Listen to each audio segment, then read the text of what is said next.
Scottsdale Planning Commission public hearing. The city appreciates your interest and participation in the public hearing process. The Planning Commission serves as an advisory board to the City Council on land use and zoning matters. The hearing agenda items consist of development applications that require public hearings. The Planning Commission considers the item and makes a recommendation for approval or denial to the City Council. The City Council will make the final decision for or against approval of the application. The agenda consists of the roll call and administrative report by staff, public comment for non-agendized items, approval of minutes from the previous hearing, continuances for items that will not be heard tonight, withdrawals for items that have been withdrawn from any further consideration, consent agenda for items not likely to require a presentation or discussion. All items on the consent agenda may be voted on together. Any commissioner may move any item from the consent agenda to the regular agenda. Regular agenda is where each item includes a presentation and recommendation by staff, a presentation by the applicant, and public comments. The applicant will then have an opportunity to respond to the public comments. The Planning Commission will deliberate on the case and cast their votes. Non-action items are for discussion-only items. No vote will be cast by the Planning Commission. Citizens wishing to speak on the agenda, on any agenda item, will need to fill out either a blue speaker card, or if not willing to speak, may fill out a yellow comment card and turn it in at the staff table before the agenda item is to be discussed. The chair will call your name when it is your turn to speak. When called, please come to the podium, state your name and address, and then begin speaking. Groups wishing to speak should elect a spokesperson to represent the views of the group. To facilitate the meeting, your comment will be limited to 3 minutes for individual speakers. 1 additional minute for each additional individual who is present at the hearing and has contributed their time to a representative speaker, up to a maximum of 10 minutes. Please format your speech to fit within the allotted time. A light system is installed on the podium for timing presentations. The light will be green for 2 minutes, yellow for 1, and red when your time is up. Please conclude your comments, and when the red light appears, please conclude your comments when the red light appears. Thank you for your interest and time. Now we'll begin with the roll call. Chair Scarborough. Here. Vice Chair Young. Commissioner Gonzalez. Present. Commissioner Ertel. Here. Commissioner Joyner. Commissioner Joyner. Commissioner Drake. Here, she was present earlier. Commissioner Reed. Here.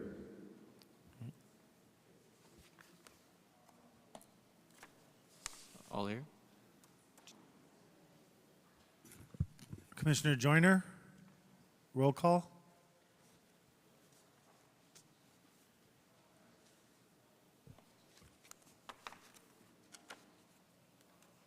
Mr. Chairman, we're checking to see if we can, if we lost her or if we make that connection. Thank you.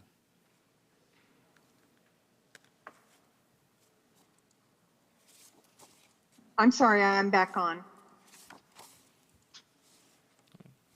Thank you. 6 are present. Thank you so much. Mr. Curtis, do we have any public comment for non-agendized items? Mr. Chairman, no comments submitted for non-agendized items, but we do have comments submitted for some of the agendized items. Yes, thank you. I'm going through those right now. Administrative report, please, sir. Thank you, Mr. Chairman. Just wanted to give you an update with regarding to tonight's agenda items 2, 3, and 4. Those are related items on the agenda, Mr. Chairman, and so as typically with multiple items that are related, the staff's planning on doing 1 presentation for all 3 items, and I think the applicant team is also planning on doing 1 presentation for all 3 items. So just to bring that to your attention, and also just to remind the audience that we have 4 members of the commission here today, but 2 of them are attending telephonically. And then reminder for the commission that since the agenda was posted a week ago, there's been numerous public comments that have been submitted. Much of those you've hopefully have been able to take a look at over the last week, received through email. But they're all in front of you tonight with some of the more recent ones on top of this stack, because those are most likely the ones that you may not have seen thus far. And then, Mr. Chairman, members of the commission, just want to let you know that we do plan on meeting at our next regular scheduled meeting on August 13th. We do have agendized items for that, so thank you. Thank you, Mr. Curtis. Next, minutes. Are there any comments, questions, or motions regarding the minutes of July 9th? If there are no comments or questions, can I have a motion? A motion that we go ahead on that. Thank you. Motion to approve? Yes, motion approved. Thank you. Thank you. All right, we have a motion to approve by Commissioner Gonzalez. Do we have a second? Second. Perfect. Roll call vote, please. Chair Scarborough, Yes. Commissioner Gonzalez, Yes. Commissioner Ertel, Yes. Commissioner Joyner, Yes. Commissioner Drake, Yes. Commissioner Reed. Yes. Motion passes 6-0. Thank you. We have nothing on the consent agenda for this evening, so we'll move right into the regular agenda. Item number 2, 1 TA 2025 R4 text amendment. Mr. Barnes.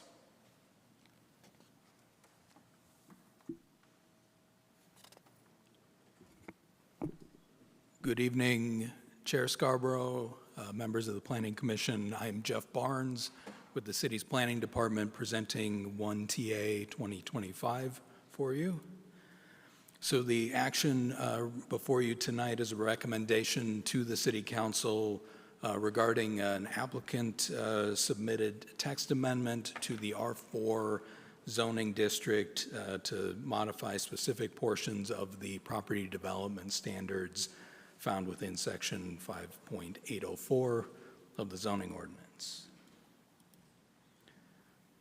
Some key items as we work into this, just for your consideration. So I mentioned this is submitted by an applicant. They do represent also a catalyst development that had been the trigger for this proposal, but I wanted to remind you that this change does affect all our 4 zoned properties citywide, and so we've looked at it with that in mind.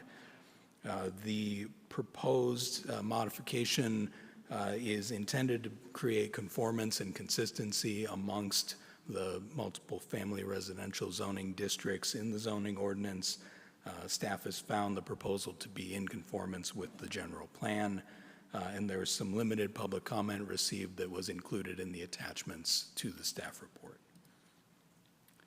Getting into the proposed changes, the first one to call your attention to here is the proposal to strike building setback regulation E4, which currently reads that no more than 30% of the frontage dwelling units shall have living space above 1 story in height that is located within 50 feet of any dedicated street. This specific regulation, it appears to be not found in other zoning districts, other similar zoning districts, and the R4 district is on its own in currently regulating to that extent the allowable second story area within 50 feet of dedicated street. And so the applicant's proposal is to strike that entirely. With that, though, the building positioning, the configuration of new projects in R4, revisions to projects in R4, still can regulate through the other building setback provisions of Section E listed there, as well as the building height standards that I'll show on the next slide. And overall, the Development Review Board process is still going to be applicable or going to be in place where applicable, depending on the project that may be coming forward. So we're not seeing a big impactful change there in creating this consistency by striking that provision. The second change proposed with this text amendment is one that staff had identified as part of the review and suggested to the applicant team. They've included in their proposal. This is modifying the language within the building height section to align it with how that language appears in other zoning districts. The R4 still reflects the original formatting of the 1986 zoning ordinance. Other districts have been updated over time to simplify how this is stated in there, and so this approach is just to bring the wording of this section in line with what other sections have been updated to. Notably here, this is not a change to the building height parameter of 30 feet that currently exists and will continue to exist. And it's not taking away the Development Review Board's ability to implement story restrictions when adjacent to single-family residential districts, which is the second line on the screen there. So again, this is another consistency item brought forward in this text amendment. This map is a little hard to see on the screen showing the whole city, but it was part of the attachments in the report for your consideration. Is just visually representing for you the R4 property or the R4 zoning district locations scattered throughout the city in the patchwork of blue areas that you see on there. This application I mentioned comes as the result of a Catalyst property. Just for your context and understanding of that, that site itself is located a little north of Oak Street along Hayden Road in the southern portion of Scottsdale. That site is currently under development as a 26-lot residential subdivision with approvals to expand that out to be a 38-lot residential subdivision. It has then in total 38 lots that all front onto internal looped dedicated streets, which is what triggers that requirement that's requested to be struck, because all of these properties are within 50 feet of those dedicated streets. All of the homes within this development would be impacted by that regulation, and so that's the triggering site for this. But with that, I'll wrap up staff's presentation. Unless you had any immediate questions, the applicant team is here with their own presentation and some additional details for you. Thank you, Mr. Barnes. Do we have any commissioners here that have any questions specifically for staff at this point? How about online? Commissioners Joyner or Drake, do you have any questions specifically for staff at this point? I'm I good, thank do. you. I do have a question, if you don't mind. It would be more about the, Mr. Barnes, it would be about the text impact analysis, the land use portion. When you say can, I just want to make sure, just to clarify, that when you say can, you're saying that it can still be mitigated through the planning process for each different development. Chair Scarborough, Commissioner Can Drake, still be accomplished, yes.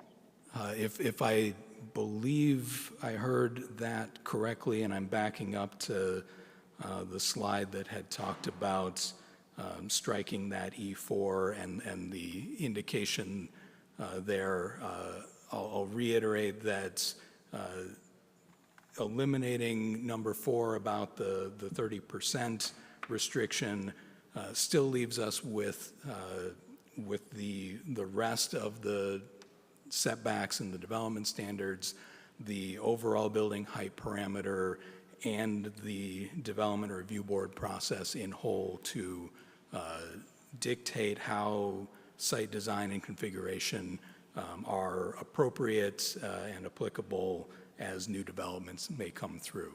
I think that's what you were asking. Yes, thank you so much. Thank you, Mr. Barnes. If we could have the applicant come up.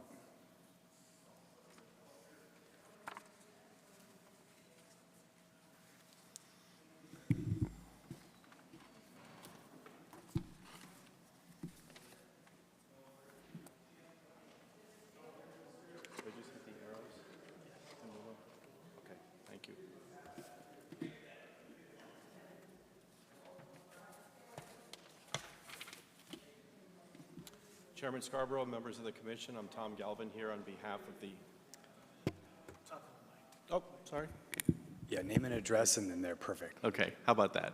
Perfect. Chairman Scarborough, members of the commission, I'm Tom Galvin with Rose Law Group, 7144 East Stetson Drive, on behalf of the applicant.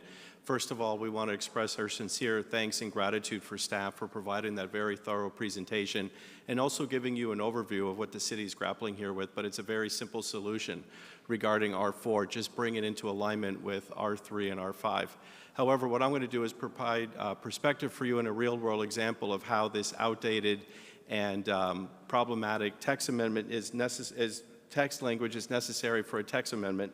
And so as you can see here, Arcadia Communities is a reputable local home builder, and as you saw earlier in the staff presentation, this is the site directly on Hayden Road near Oak Street.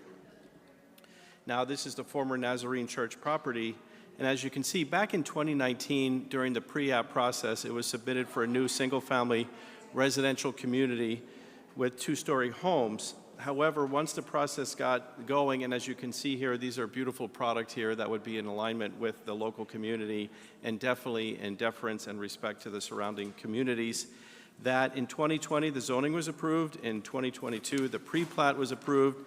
The applicant spent a considerable sum of money, but as you can see, there was some excitement about this infill project. However, then we ran into the issue that is before us today. We were approached by staff regarding an issue here at the northern side regarding access issues. And so the applicant, in an effort to be a good neighbor, tried solving that issues by granting a shared access through our site. And unfortunately, that's what triggered the problem we have with the current R4 language. By doing that, that triggered internal streets to change from private to public via dedication. And neither staff nor applicant realized the damaging ramifications. And what we had here was unintended consequences. And so what we're doing here today is to try to solve and resolve those unintended consequences. As of this point, streets and sidewalks are completed, and the developer was ready to pull permits and begin building homes. But under review, staff identified the two-story home restriction triggered by dedicating the streets for shared access. So what we did is we worked closely with staff on a resolution resulting in this text amendment language to clean up the language, but not just clean up the language, but to do it in a fair way, to be aligned with the other zoning districts, R3 and R5. You heard earlier from staff in the presentation that there were some proposed amendments from the applicant, and that is the case, as you can see here in the lower right-hand corner, subsection 4. But also during this process, we have worked with staff, and staff has done a good job of proposing their own language. And as you can see here on the lower left-hand side, and then at the very top of page 2. So we appreciate staff for that, and we think staff did a really good job of outlining the overall implications of what R4 is facing, and we wanted to provide to you a real-world example of what is happening right now. Much appreciated. Thank you. Thank you very much, and I do apologize for the noise behind us. It's okay. It's hard to present and hear, so I want to go ahead and apologize on behalf of the city for that. No worries. Thank you. Perfect. Thank you for that. Commissioners, do we have any comments or questions for the applicant? Online, Commissioners Drake or Joyner, do you have any questions for the applicant? Commissioner I do not. Scarborough, I just want to say, I was on DRB when we originally approved this. We never even thought about it. So thank you to staff and to the applicant for clarifying something that needed to be fixed. So thank you very much.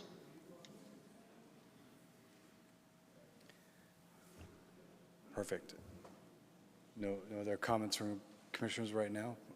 Perfect. Mr. Curtis, it does not look like we have any comments to speak on this item. I don't believe I'm misstating that. Let me just triple check here.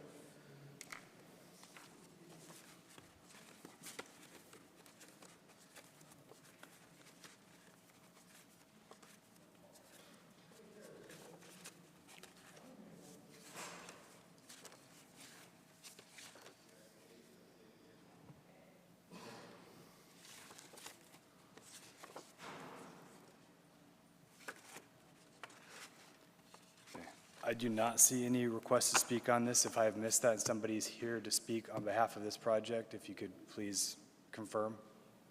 Okay, awesome. Chair, Yes, Commissioner. actually, I have a question for you. Since you were on the DR and this puts more authority,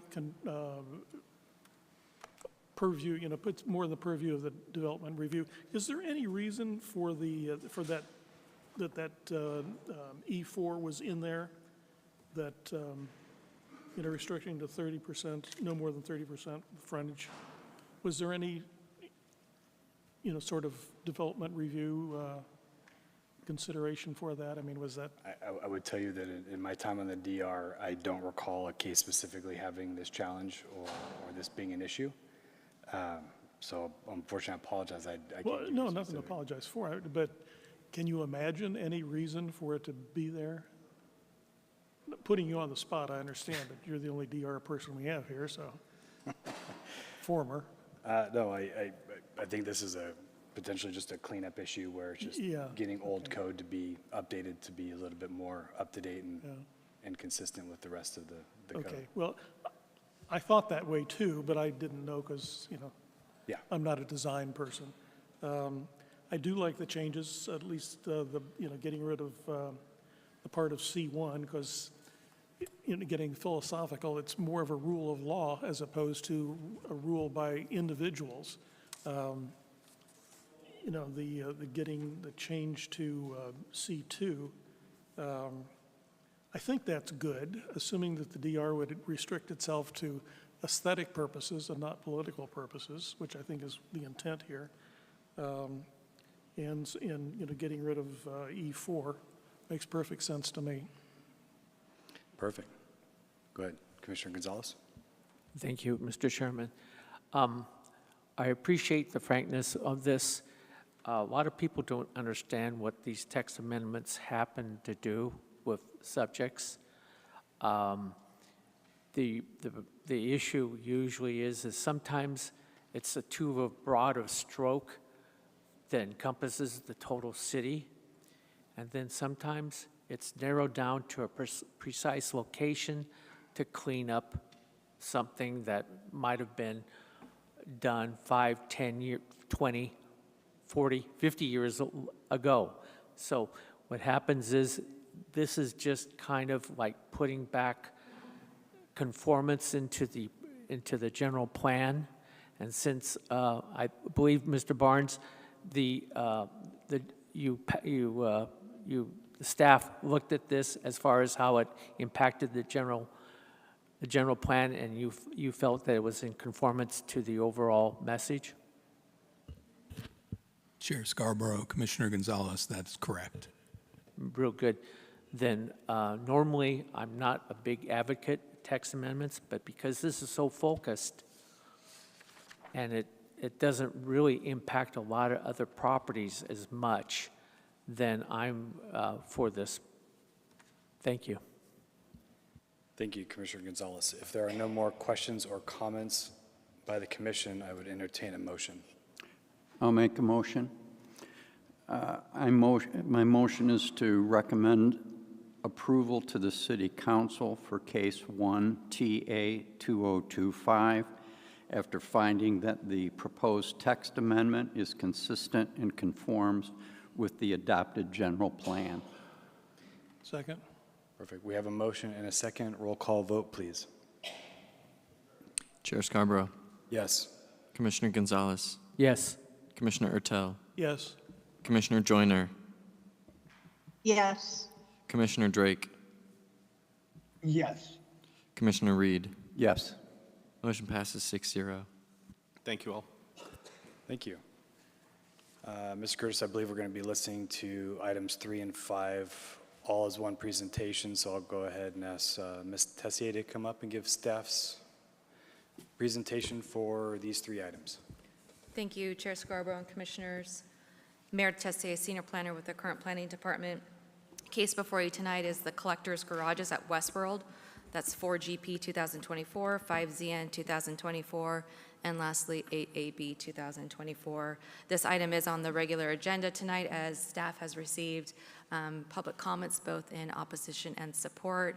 And as previously noted, the additional correspondence received since the report's been posted is now on your dais. So just wanted to bring that to your attention.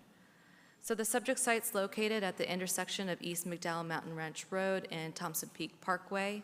as highlighted in yellow. To the north is single-family residential. Directly east of the site is a vacant parcel. Beyond that is an internalized storage facility as well as a gas station. To the south, we have the recently developed Ruata Sports Complex, and then just to the west, we have Westworld. So the applicant's requesting to rezone the site from single-family residential R135 PCD ESL to C4 PCD ESL. And I just want to put out there today that for clarification that the C4 district does not allow any form of live entertainment, bars, or restaurants, because I think there is some confusion out there as far as what those allowed uses are for C4. In addition to this request, the applicant's requesting for a minor general plan amendment from employment office to employment light industrial office to accommodate a new storage facility comprised of 6 buildings, and a 4,000 square foot clubhouse and office. Access to the site is provided with a new driveway along McDowell Mountain Parkway. And as part of this development, the applicant will be dedicating a series of easements, including natural area open space, a non-buildable area easement over the Verde Canal to protect the historical meaning behind it, and lastly, a 30-foot wide desert buffer setback scenic corridor easement along the frontage of the street. So that concludes staff's presentation. I'll conclude that with the action slide because there's 3 actions that are going to be requested tonight. And then Jordan Rose, the applicant, has prepared a full presentation with details, and then staff is available for any questions subsequent to her presentation. Thank you. Thank you. Do we have any questions or from the commission directly for staff at this point? All right, hearing none. Ms. Rose? Thank you. And thank you, Meredith. We've been working on this project for quite some time, and staff has been great. We're so excited tonight to come and present to you something that is in keeping with Scottsdale's flavor of collector car capital of the world. And I'm here tonight on behalf of the Collector's Garage. Jason Plotke and Kyle McGinnis are here, McKinley are here. Josh Rogers with LGE, Paul Basha, our traffic consultant, and Jennifer Hall with my office, the planner on the case. And I'll just say thank you to all the folks live in Scottsdale who are here tonight in support of this. We really appreciate you coming out. So we think that this is really good planning for a point of pride, which is Westworld. And this is an extension of Scottsdale at its finest. It celebrates our collector car culture, and it allows for collectors to store their treasures near to Barrett-Jackson Auto Auction. And I think it encourages people to invest more in these cars and all of our auctions where they can store their beautiful cars somewhere if they don't have room in their homes. It makes it easier for our state to keep their assets in Scottsdale, which is good. And then Westworld is really one of our greatest assets. The voters have said so in both 2019 and just last year with the bond election to support Westworld. And the Scottsdale residents, they really understand the importance of Westworld. $163.6 million in annual revenue, and that was just the previous year. 1,813 jobs, $85.6 million in labor revenue. So Westworld is enormously impactful. And we don't build homes near our airports for a reason, to protect that asset. And we don't need to build homes near our biggest, or one of our biggest economic drivers, Westworld. And so this would protect that. And you can see the elevations. I know those are in your packet, and some of the renderings. It's a beautiful site. We've had only good comments about what it looks like and appearance. It's low profile. It's 32 feet, which is 15 feet less than what your prior application was for this use. It's low traffic, similar trip generation to just 6 homes. 46 luxury car garages. It's privately owned. There is, as Meredith said, there's no liquor license being applied for, and frankly, we can't have a bar or anything like that. It's not open to the public, gated, it's secure. And I wanted to clarify a couple of things. I saw there were some things that were put out today and I think early last week that just were not accurate. Restaurants are not permitted in C4. Bars are not permitted in C4. Adult entertainment, not in C4. Game centers, not here, not in C4. And car washes would require a conditional use permit, which would have to come back into public hearings. And same with an amusement park or a theme park, which is nothing that we would ever conceive of doing on this small 5-acre site. But in any case, it would need conditional use permit approval. And then in addition to that, your staff has, we have stipulation number 1, which ties this development to our development and site plan and narrative. So we can't build anything else without coming back to the council, to you and the city council, to amend the plan. And then I would also want to add that some of these collector car garages are zoned differently. They're zoned more intensely. They're I-2, I-1. Some of them are C3, which is more permissive. You can do bars and restaurants in those. So the project's widely supported. You can see that in the room today. But city staff, thank you for your support. Craig Jackson and with Barrett Jackson in support. The Scottsdale Arabian Horse Show, the Scottsdale Quarter Horse Show, Arizona Bike Week, Cactus Raining Classic, the Scottsdale Art Week, M Culinary, Notre Dame Prep High School, who I think is here and may speak to you tonight. Thank you for your support. And then we have a series of absolute rock star race car champions, Paul Tracy, NBC commentator, and you probably know IndyCar Series champion Casey Mears, a former NASCAR driver, Ari Leindike, two-time Indianapolis 500 champion. I don't think they could make it today, but they are connected to the Scottsdale community, and we really appreciate their support. And then there's GM of Scottsdale Ferrari, the director of marketing for Scottsdale Ferrari, the GM of Mercedes-Benz. They all see this as a real extension of our car culture and what they're trying to achieve here in Scottsdale, and they're a big revenue source, of course, for Scottsdale as well. Ross Brown, Commercial Real Estate, and Mary Turner, thank you for being here. She was the chair of the manager of the Scottsdale Bond Campaign, and thank you for winning that. Some Great Thorn neighbors are here, I believe, and we thank them, Jeannie and Marty and Jeff. We appreciate that. And then I would read all of these Scottsdale supporters off, but we would be here for a long, long time. So thank you all for coming and for supporting this. And those are letters that were represented. So we appreciate all the comments and the support, and we just ask you to help protect Westworld tonight by supporting this and enhance our sophisticated car culture, which is a tongue tire. I would also ask, I know we have lots of supporters. I believe they've all signed, maybe they've all said they want to speak. You might consider maybe 7 of you speaking, and certainly the folks from Notre Dame and the HOA group can speak. But if if they call your name and you don't feel compelled, you might just say you agree with the last speaker, so we're not taking up too much of your time. So thank you, Chair, and I'd save any time for questions later. Thank you, Ms. Rose. Thank you. Before we go to public comment, are there any questions of the applicant? Online, Commissioners Joyner or Drake, do you have any questions for the applicant prior to public comment? Yes, Chairman, I do have just one comment.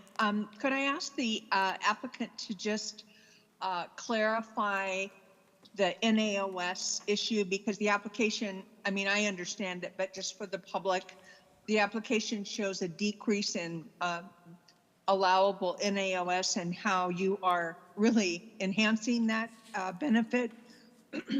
If you would just clarify that for the public, I think that would be very helpful. Chair and Commissioner Joyner, I so appreciate the comment. It's a great point. We are enhancing it. We meet the NAOS standard, and then we're also preserving the old Verde Canal, which I think is a great thing for historic, some sort of historic preservation.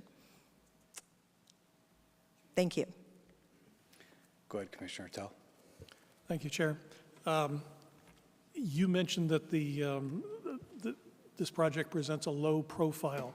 What struck me was the clubhouse is about double the height of the condos across the street. So I wouldn't say that's low in comparison to the neighbors. But I do believe there's buffering, landscape buffering in between the clubhouse and the neighbors across the street. Can you talk about that? Is there any, it's a DR issue as to how tall the trees are and how, big the box and the trunk and so forth, but can you speak to that? Chair and Commissioner Ertel, I think I'll ask Josh Rogers from LGE to talk to that. And I would say, we meet the zoning ordinance for height, so we're certainly not exceeding that. But go ahead, and Josh, maybe you can talk about the design a little bit. Thank you, Jordan. Thank you. Chair, members of the commission, my name is Josh Rogers. I'm with LGE, 4933 East Flower Street in Phoenix. Very good question. So we're actually at a finished floor level on our site right now of 1,533 feet. And I know that means nothing to anybody in the room other than across the street. So that's actually 9 feet lower than the center of McDowell Mountain Ranch Road. So while it looks imposing, it's really not when you're across the street. And if you're looking over a 6-foot security wall, you're barely going to be able to see the top of the building. And the clubhouse only sits 28.5 feet high. So the clubhouse itself is not, it's not even at the 32-foot height to top a parapet. Thank you. No problem. Thank you. Please go ahead. I just have one comment, and that is, I think it is very clear that the residents of the city of Scottsdale do not want to see proliferation of high-density spaces. This is about as low density a space as I think I've seen proposed in the city of Scottsdale. So with respect to all of the infrastructure requirements, the traffic that this will not create, I think suggests that this meets that expectation for the residents, that we not have proliferation of tall buildings, high density, that create all of the issues that I think we heard in the last election. So thank you. Chair, and Commissioner, thank you for that. That was well said. Appreciate it. Thank you, Commissioner Reed. Commissioner Gonzalez? Thank you, Chair. Ms. Rose, can you just basically tell me, although this is not a zoning question, this is about practicality, what is the business model for this? Just briefly, just sum it up. These rentals, are they selling condos? Are they living there? Just kind of describe what really is the activity. Do you want to? Yes, Chair and Commissioner Gonzalez. Do you want to take this? Okay, well, I'll have Jason Plotke, who is the owner, talk to you about the business. Good evening, commissioners. So the project is designed to be a store. It's a glorious storage unit that the owner is not leasing. It's a luxury unit. Obviously, with the proliferation of all the vehicles that are coming to Scottsdale, with through Barrett Jackson and all the dealerships that we have here, people are running out of garage and storage space. So this is just an adjunct to their existing storage unit, and by and large, they're not occupied. They don't really socialize in these areas. I mean, most of the people that are buying these garages have a home in Scottsdale or staying in a nice hotel or wherever. So it's not necessarily a hangout location as much as it's just a location for their vehicles and accessories that they may not have room for. When you said there's a clubhouse, then what does that designate it to being then? That term is slightly embellished. It's more like a members lounge. It's really a congregation center for people that, there's restrooms, because it is a storage unit in conventional sense. So if someone wants to go meet somebody there, have a coffee, get out of the elements, kind of have a collective area to gather, that's really it. Like as Jordan spoke of, there's no restaurant, there's no club, there's no liquor license. The conventional sense of that term is probably not applicable in this regard, but the clubhouse is really just a gathering center with a comfortable area to hang out. Will they be working on vehicles, or is it any kind of a maintenance type of situation, or will these just be static showcasing type things for the clients? I mean, no, there's no commercial opportunity to work on a vehicle. Certainly, if somebody wants to tinker on their '67 Corvette on a Saturday, that's allowable. But but in most cases, and from the previous developments I've done, these particular owners usually have somebody, a service provider, that's taking care of that third party, right? They're not coming over there to do that themselves. So in other words, let's say, just for example, because we've seen several collection groups come through, car collection groups come through and have done different types of these type of projects. Is there, if somebody is changing oil on their car and that happens, where do they dispose of the oil? It would be no different than them doing the same thing at their home, right? So if they're changing the oil at their home, where are they going to dispose of their oil? There's a number of different repositories around the city for those purposes. I'd be surprised if someone does that, but certainly that's not a non-permitted use. But based on my experience, these clientele are not changing their own oil. So you're not going to have any disposal area or anything for those? As I mentioned, if there was a demand for that, we certainly would include that, but there has been, in my previous experience, there has been zero demand for that. Very good. And then these are all going to be rental units? They're not going to be sold? No, they actually are fee simple sales, not rental. Thank you very much. Thank you very much. Thank you, Commissioner Gonzalez. Thank you. So we're going to go into public comment first. For the benefit of the commissioners who are online, I just wanted to let you know that there are 15 written comment cards in support of the project that you don't get the benefit of seeing because you're not on the dais. And we have, I believe, 24 speakers that wish to speak. So, Ms. Rose, I appreciate your comment earlier. I would also ask, if anybody doesn't want to speak, feel free to say you don't want to. If you do, you have that right and ability. We want to make sure you're heard. Everybody does have 3 minutes, but if you have a similar comment to others, and you can keep it briefer, we would just appreciate it. But again, you do have that right to that 3 minutes. So we're going to go ahead and start with public comment right now. And number one, Mr. Hugh Cassiano. And again, I will apologize in advance if I butcher names. It is not intentional. If you could come up to the mic, say your name and your address, then go ahead and we'll start your 3 minutes. My name is, can you hear me okay? My name is Hugh Cassiano. I live at 10846 North Sundown Drive in Scottsdale, 85260.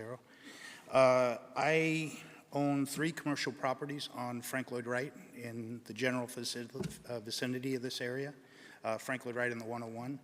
I also own 7 residential properties in the city of Scottsdale, in addition to being a 30-year resident of Scottsdale. So I've done pretty much a lot of business in this town for a long time. I'm also an avid car collector. And to answer your question, like you had mentioned, oil changes and things like that, most of the clientele, which I've catered to for the last 30 years, they're not only not changing their own oil, most of these cars in their lifetime don't see 3,000 miles, right, for the type of car that you store in that facility. I have 14 cars. I don't think I've put 100 miles on 12 of them, right? So in the last 3 years, right? Anyway, that being said, I'm a big supporter of this project. I do business in this area. This clientele that brings it also brings dollars and revenues to ancillary services like detailing companies, car dealerships. McLaren is in Scottsdale. These are buyers. My father-in-law's here. He's in the bathroom. He's a McLaren owner, does business in Scottsdale, uses all of the facilities around. In the air park, there are hundreds of these places that cater to this clientele. So I think not only is this a good project, it's an important project, and it does set the pace for that level of clientele to enjoy the experiences in that quadrant, which is already nationally known for the same type of business. In any case, can't show more respect for it. And I've known Jason Pocky for over 30 years. I can tell you everything he does perfectly. And I have people that visit the place for years, visit his Apex project, and said that it is the finest establishment they've ever been to. And they're the type of people that facilitate, racetracks and car culture and everything else. So that's all I have. Thank you very much. Thank you very much. Next speaker is Mr. Norton. And then following Mr. Norton is Mary Turner.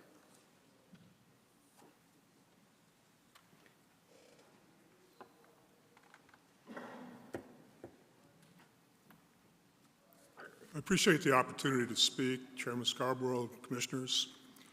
I also enjoy seeing so many of my friends here, including the people that are wearing the yellow badges. I've been allies of the people in this room far more often than I've been an opponent. I don't believe in fierce loyalty to a human being as much as I believe in the issues that drive the success of our community. And that means that I have been a great advocate for some of the best things that have happened in Scottsdale. I've also been the leading opponent of the worst ideas that were brought to Scottsdale, things that tore the city apart. I signed the lawsuit that sued the city of Scottsdale to stop the Desert Discovery Center. I collaborated with the Protect Our Preserve and Node EDC groups to shut down that project. That was an example of a bad idea that would have hurt the city instead of improving the city. I've also been pro-development.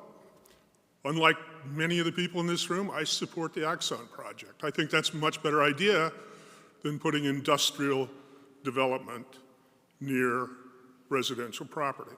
I agree. I disagree with the notion that you don't build houses near airports. That used to be the truth. But this is Scottsdale. We do things differently here. We're putting the Hovey Optima project next to the airport. The park is next to the airport. Some of the greatest things happening in this city are happening near the airport. I developed 39 industrial projects during my career. I always kept my projects away from residential communities because it was the right thing to do. We were going to have problems if we had shoved industrial into a residential community. This project will be the first time that residential communities on the northeast side of the power lines have had a commercial or industrial project shoved into their neighborhood. Do I support Westworld? Absolutely. I also chaired the political action committee that drove the bond to success in 2019. Sasha Weller stood up and said the bond wouldn't have passed if I hadn't run that campaign. I think that is a little bit overstating my role, but I did drive that project. And I'm really proud that we built that park that will be right next door to this project. This is an industrial and commercial project. It's being wedged in between a neighborhood park, which I helped get built, for Westworld, for Craig Jackson, for the city, in collaboration with them. Under Mayor Lane's direction, I chaired that political action committee, and we got that park built, and I'm proud that we got that done. I live across the street in Horseman's Park, and my kids walk around that park every day with their white dog, Lily, and their mother. You don't put an industrial project in the center of a neighborhood park and a single-family residential community. We have already taken huge chunks of residential property out of the 85255-260 zip codes. We set aside the preserve property, which was originally Toll Brothers single-family residential property. We bought 80 acres of land north of Bell Road on either side of 94th Street. Half of it became a park, half of it's becoming residential. We also allowed short-term rentals.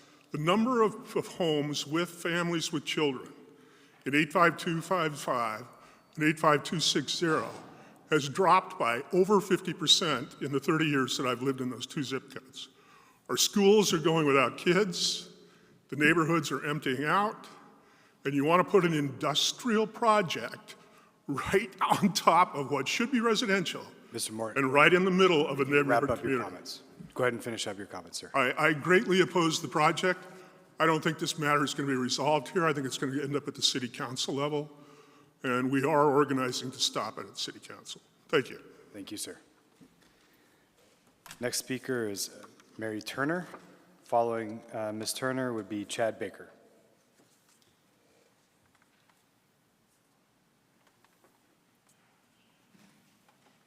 Thank you, Commissioners. My name is Mary Turner, 5131 North Granite Reef Road, Scottsdale 85250. In 2019, I had the honor of serving as campaign manager in the Scottsdale Bond Campaign, a major effort to invest in our city's future. This bond included enhancements to our parks, upgrades and expansions of our fire and police stations, and support for our local economy and tourism efforts. A big part of that investment focused on significant improvements to Westworld. Scottsdale voters strongly backed these improvements, passing the bond by a 38% margin. That's why it's so concerning to see proposals for more residential development near Westworld. It goes directly against what voters approved and undermines the significant investment taxpayers have already made in this key part of our city. Adding more residential development near Westworld brings a whole set of challenges, like more complaints about noise, smells, heavier traffic, and other headaches. The Collector's Garage project, on the other hand, avoids those issues and fits with how the area was always intended to be. It's a smart way to protect the city's major investment in Westworld without putting more homes right next to it, which would be counterproductive to the area. I proudly stand in support of the Collector's Garage project and urge you to do the same. Thank you. Thank you. Mr. Baker, and then following Mr. Baker is Calvin Mack, if hopefully I said that correctly. So you don't want to speak? Thank you. Then following Mr. Baker would be Melissa Chalice. Chair and Commissioners, my name is Chad Baker. I'm here speaking on behalf of the Scottsdale Firefighters Association. Name and address, please, sir. Sorry, you got your name, but... Copy. P.O. Box 14935, Scottsdale, Arizona 85267.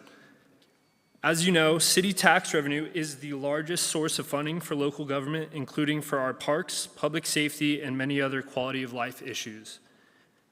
There are few bigger generators of these sales tax dollars than by all of the events at Westworld. The city's own economic impact reports show the annual impact to be massive. We have consistently supported projects and uses that responsibly augment tax revenues. The Collector's Garages at Westworld is another such project. More residential development near and adjacent to Westworld makes no policy sense, as it will just add to complaints and difficulties with operations. The Collector's project avoids this. You will also recall that Scottsdale voters approved improvements to Westworld during a bond campaign in 2019 and last year via Prop 490. We helped lead those efforts. More residential development near Westworld infringes on these voter-approved measures that were approved by substantial margins. There are many housing projects in Scottsdale. There's only one Westworld. It sits uniquely in the heart of our city to generate critical revenues that help the entire community.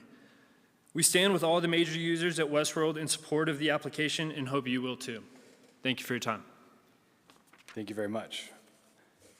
Ms. Chalice, and then following Ms. Chalice is Kyle McGinley. Good evening. Thank you for having me, Chair and Commissioners. My name is Melissa Chalice. I'm with the Scottsdale Arabian Horse Association. Address is 15455 North Greenway, Hayden Loop, Scottsdale, Arizona 85260. Coming here before you, strongly supporting the proposed rezoning. Coming from the equestrian world, Westworld is our home. We're partners with Westworld. We've invested millions of dollars into Westworld's growth. Everything with that. Sorry, my notes. The reason that we support this is because of the fact that that entrance off of McDowell Mountain is an alternate entrance into Westworld for equestrian events. We utilize it all the time. We want to make sure that this decreases the amount of traffic. Excuse me. I'm sorry.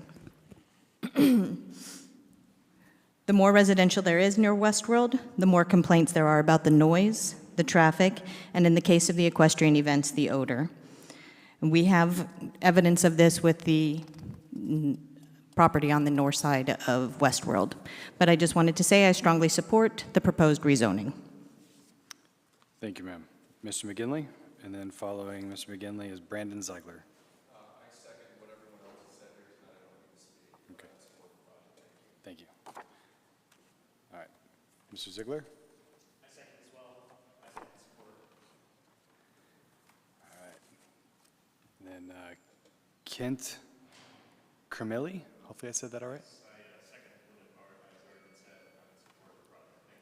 Okay, for those that can't hear, the citizens in the Kiva, the names I'm calling out say that they support what's been said already and they don't wish to speak.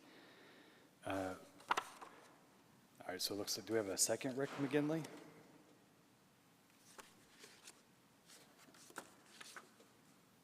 Oh, Kyle, Rick, so Rick McGinley, did you want to speak? Sure. Go ahead. And then following Mr. McGinley is Jenny Perez.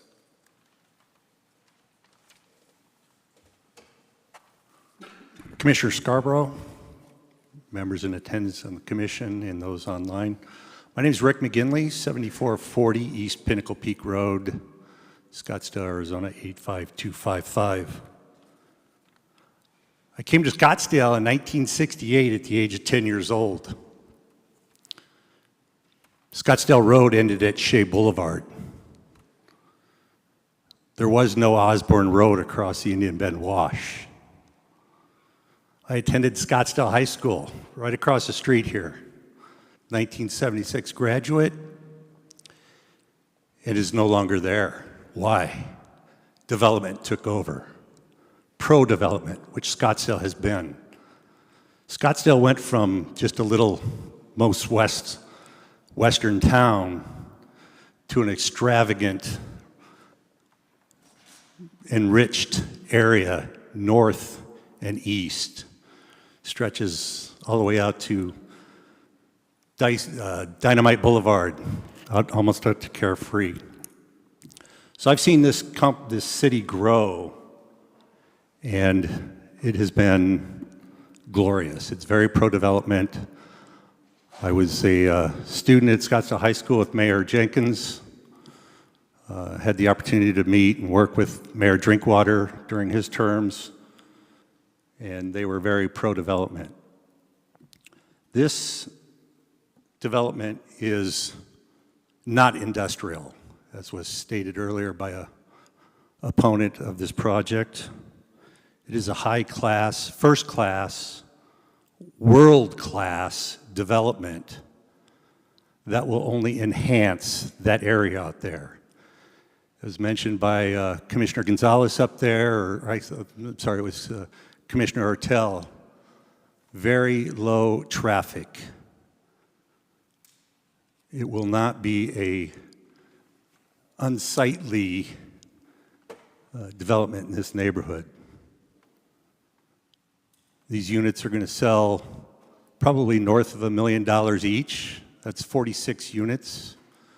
That's a big number. I strongly support this development, would like to see it move forward, and I hope for your support, commissioners. Thank you very much. Thank you. Ms. Perez, and then after Ms. Perez is Jared Friedman.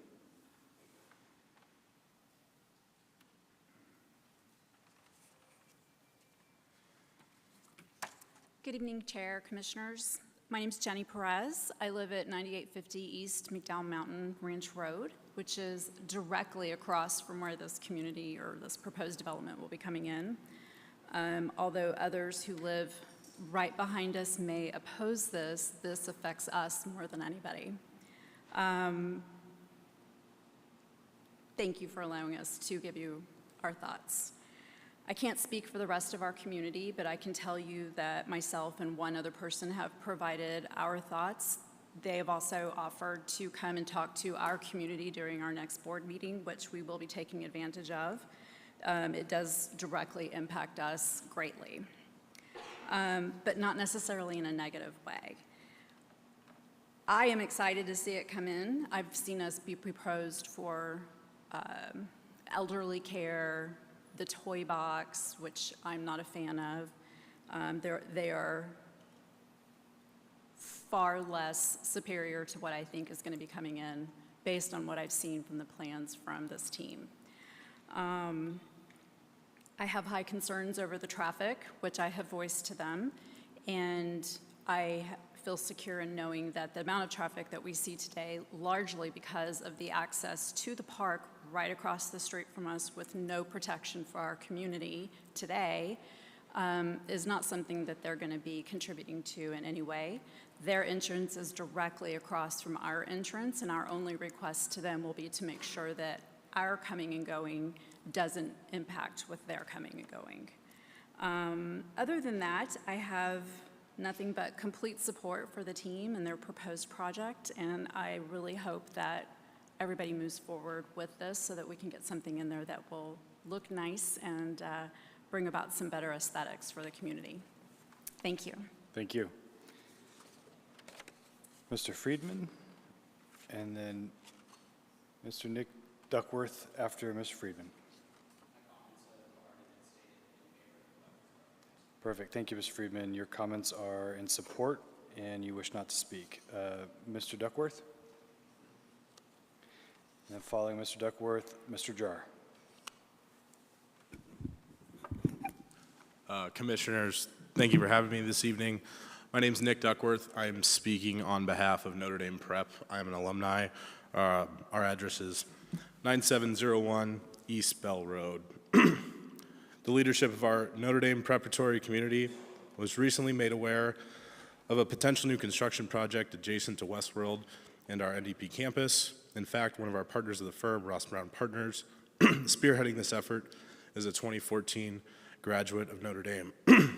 Our community is rapidly growing. We're having over 450 applicants yearly and having to turn away over 200. So the safety of our students is our top priority.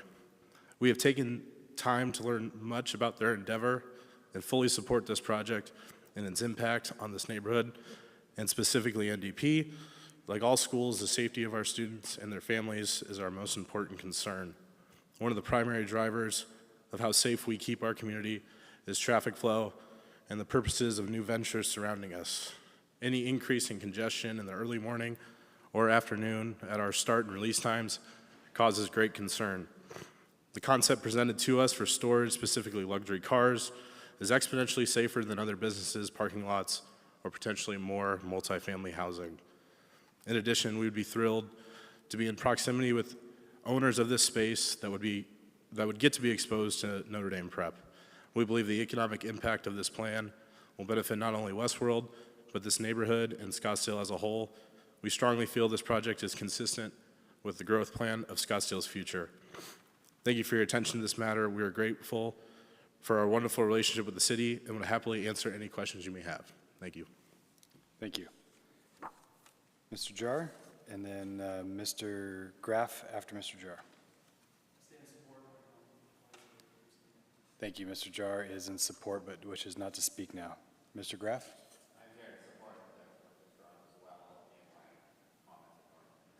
Okay, Mr. Graff is also in support but wishes not to speak.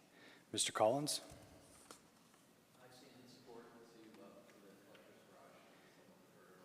Okay, Mr. Collins says he's in support of the project but wishes not to speak. John Sumana, I hope I'm not butchering that name, I do apologize. Yes, sir. I'm also in support of it. I'm a local McDowell Ranch resident with multiple houses in that area. Love the comments, just need them. John Summer, my address is 15938 North 114th Way, 85255. I've been a resident of McDowell Mountain Ranch for 23 years and own multiple properties in the community. And I think this is a good idea. I'm supportive of it 100%. I think that architecturally it will enhance our community, our neighborhood. It is not the first industrial-ish property. There's a storage unit right in front of it. I think this will actually help enhance and make it look a lot better. Also, I have a lot of experience with car suites, garage suites, car barns, toy barns, Apex, whatever you want to, whatever brand it is. And I hang out at those. I go to friends that own them, and I would say over 80% of the owners are out of state. So they are more of a storage facility than anything. They also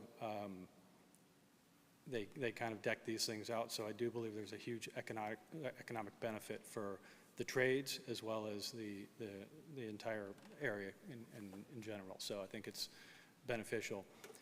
Once again, there's no traffic coming in and out of these things, hardly at all. Most of these cars don't run, they don't drive them, they just store them there.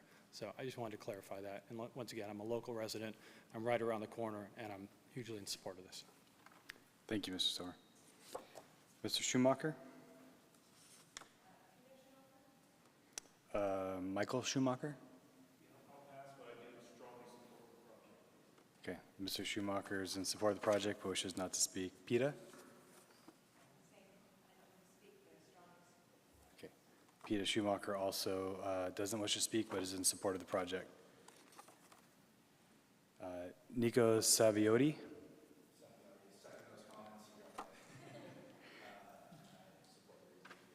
Thank you, Mr. Saviotti. He supports the project but does not wish to speak.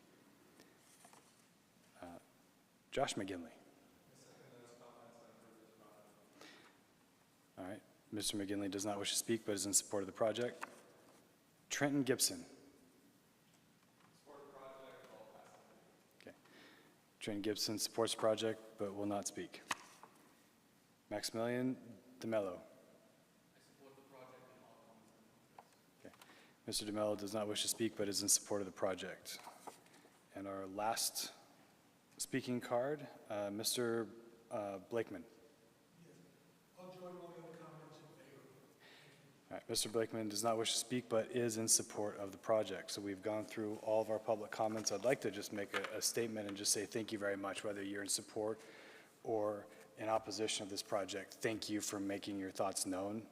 This kind of connection with the citizens and providing their input on projects is absolutely invaluable. So thank you for the written and for the spoken comments. I'll give the applicant some time here to respond to the comments. Thank you, Chair and members of the Commission. Thank you to all our neighbors and friends. And I would take any questions that you may have, but I think we really appreciate your time and your deliberation. Thank you very much. Do we have any comments or deliberation that we want to, any comments or questions for the applicant? Okay, how about remotely? Commissioner Joyner, do you have any comments, questions? The only comments I have are, I wanted to make a comment about one of the speakers talked about traffic to a park, and I'm looking at the map, and the ingress and egress to the Riata Sports Complex is off of Thompson Peak Parkway, and I think the ingress and egress for this application will be off of McDowell Mountain Ranch, so I don't think those are in conflict, and I'm very happy with how they're handling the NAOS. And I think this is going to be a beautiful addition to Westworld. So I am in support of it. So thank you. Thank you, Commissioner Joyner. Commissioner Drake, do you have any comments or questions? I have no additional questions. I just say that I also agree and am satisfied with the findings in the report. And I believe this will be a great addition to the community. Thank you. Fantastic. Again, no more questions or comments here. Okay, Commissioner Gonzalez. Thank you very much. I appreciate everybody taking their time today to come down and talk to us and explain their concerns and voice their opinions. You're not going to make everybody 100% happy. That's just what happens. That's why we have these meetings. And the biggest issue I have, of course, is when you first see it, you see, okay, this is a residential area, and then you have a different type of zoning coming forward. The impact of this type of project that hits here, we have plenty of these type of projects coming into the city and applications like this, similar to this. They have proven themselves, I think, if you would, and I have talked to a lot of these different, from the toy barn to the different developments of the collector car segment, to Craig Jackson, to all these people. You see what kind of impact these type of facilities create. And you can see them even before, even on the road to going by the airport and things of that nature. They're less impactful. The reality is the business model is less impactful than almost anything else you can have in that area. And from something that I monitor, I see, I'm a car collector, I look at these things, I go to the toy barn, I go to all the car shows, I go everywhere, and I see what the impact is. And they seem to be all good neighbors. I've not heard any complaints about all these different types of condominium projects that are developed in this way, as far as car storage or things of that nature. The reason why I even brought up about the oil changing and everything is because there are some types of impacts on properties that if you do mechanical issues with like changing oil per se, you know, it's not a real good thing to happen. But usually in these type of, because even the cost of these facilities, you're not going to see that type of usage going on there. If anything, hardly anybody really puts a lot of miles on these cars. These are not cars that you drive on a daily basis. So the maintenance factor doesn't seem to impact everything. We've done, this board has done several zonings for different car dealerships. McLaren, somebody pointed out the McLaren, we had to approve that. We've done a lot of these type of issues, and there seem to be, you know, after we see these things happen 2 or 3 years down the road, the comments from the residential side of it has almost diminished. You just don't get a lot of these people complaining about this type of facility in there. So my basic feeling is, since I have seen a history go on with these type of facilities, my tendency is to vote favorably towards this project. Thank you. Thank you. Thank you, Commissioner Gonzalez. Commissioner Ertel? Sorry about that, thank you. When I look at these projects, any of these projects, I simplify it for myself. I look at the economics, the amenities, and the aesthetics. And when I looked at this and read through it, the only issue I had was part of the aesthetics, and that was the height of the clubhouse. And thanks to the explanations here, that's not an issue for me anymore. That makes perfect sense. And there's a plus to the aesthetics as well. I mean, the preservation of the Verde Canal, the 30-foot buffer on the McDowell Mountain Ranch Road, you know, that is a contributor to the aesthetics. Amenities, it adds 46 units for the type of industry, if you will, that we want to have. It's not exactly a rendering plant. It's not exactly a machine shop. It's a machine shop, but not that sort of machine shop. So that's a good thing. Plus the 25-foot wide path that's being added. You know, that's a plus in terms of amenities. Economics, though, of course, is the big deal. I'll exaggerate. There's no traffic. I'll exaggerate. There's no water usage. Compared to other things, there's no traffic, there's no water usage. In terms of dollars, the net present value of the project substantially higher. $1.6 million, I think, was what the city came up with, the city's consultants came up with, versus $200,000 is for the current zoning. This is over a 20-year period. So it's got all the pluses and none of the minuses. So I support the project as well. Thank you. Thank you, Commissioner Ertel. If I have no other comments, I will also say that I'm in support of the project. I appreciate the design here. I don't see this as an industrial use, but a commercial use that has a very low intensity. And to Commissioner Ertel's point, and the applicant has already explained, the differential in elevation has really brought that elevation height down quite a bit when compared to the residential across the street. I think this is a well thought out plan, and I think it's absolutely not a detriment to the surrounding community, and I'm in favor of it as well. If there are no other comments, I would ask for a motion. I'll make that motion. Make a motion for recommendation of approval to City Council for cases 4 GP 2024, 5 ZN 2024, and 8 AB 2024, per the staff recommended stipulations after finding that the planned community district findings have been met and the proposed zoning district map amendment and abandonment are consistent and conform with the adopted general plan. I have a motion. Do I have a second? I second the motion. Okay, we have a first and a second. Could I have a roll call vote, please? Chair Scarborough, Yes. Commissioner Gonzalez, Yes. Commissioner Ertel, Yes. Commissioner Joyner, Yes. Commissioner Drake, Yes. Commissioner Reed. Yes. Motion passes 6-0. Thank you. Thank you. Thank you. Mr. Curtis, I don't see anything else on the agenda. If that's the That's correct, Mr. Chairman. perfect, then I will ask for a motion for adjournment. I move to adjourn. Do I have a second? Second. All in favor, say aye. Aye. Aye. Adjourned. Thank you, everybody.